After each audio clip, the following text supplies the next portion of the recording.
भारत के स्टार्टअप दुनिया में अपनी नई पहचान बना रहे हैं और इनमें एक है अग्निकुल कॉस्मॉस। ये भारतीय अंतरिक्ष प्रौद्योगिकी के क्षेत्र में एक अग्रणी स्टार्टअप है। इसके सह संस्थापक और सीईओ श्रीनाथ रविचंद्रन से खास बात की है संवाददाता ममता चोपड़ा ने। भारत में जब बात स्पेस टेक की हो तो एक नाम जिससे बहुत लोग अच्छे से वाकिफ हैं वो है अग्निकुल। एक ऐसा स्टार्टअप जिसने बनाया है ऐसा लॉन्च व्हीकल जिसे देखकर हर कोई हैरान है, क्योंकि इसे आप पूरी तरह से रीयूजेबल है और कहीं से भी लॉन्च कर सकते हैं, यानी मोबाइल लॉन्च पैड। बात करने के लिए हमारे साथ जुड़े हैं अग्निकुल के ही फाउंडर। हम अग्निकुल में रॉकेट बन रहे हैं, इसका नाम अग्निबाण है। और अग्निबाण एक्चुअली यहाँ आप देख रहे हैं इसका लोअर स्टेज है ना, रॉकेट में दो स्टेज होगा, लोअर स्टेज और अपर स्टेज, ये दोनों का ये तो डिस्प्ले में है। सो हमारे रॉकेट्स में ये what is special is that they are fully reusable.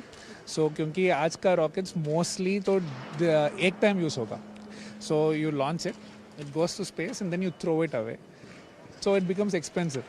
Only when you reuse it becomes cheaper. इनका जो 3D printed single piece engine बनाया है आपने, जो हमारे सामने है, This is the Agnite engine. This is our lower stage or the booster stage rocket engine.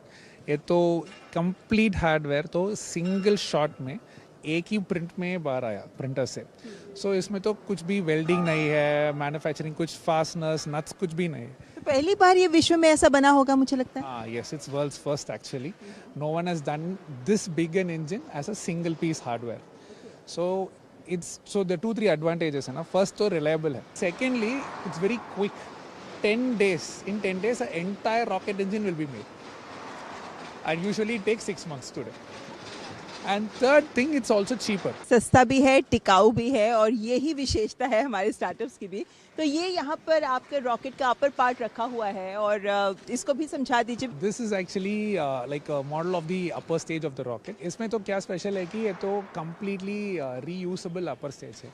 So usually what happens is upper stages they go to space along with the satellite, and वहाँ से वो तो debris बनेगा। So what happens is it starts like a rocket, and then a satellite हो चुका, it will become a satellite, right? So the advantage is for the customer, who's our customer, anyone launching a satellite, they don't need to build full satellites. They can use our rocket itself as a part of the satellite. So यहाँ तो display में है, this is actually equivalent of the orbital data center. So अब तो AI के लिए everyone is talking about data centers, right? So in the data centers where we need to put data centers in space, our upper stage itself can become a platform for the data center. यही है spirit हमारे आज के युवाओं की, यही है ताकत इनोवेशन इन इंडिया की भी। फ्रांस के शहर नीस से कैमरामैन योगेश के साथ ममता चोपड़ा, डीडी न्यूज़।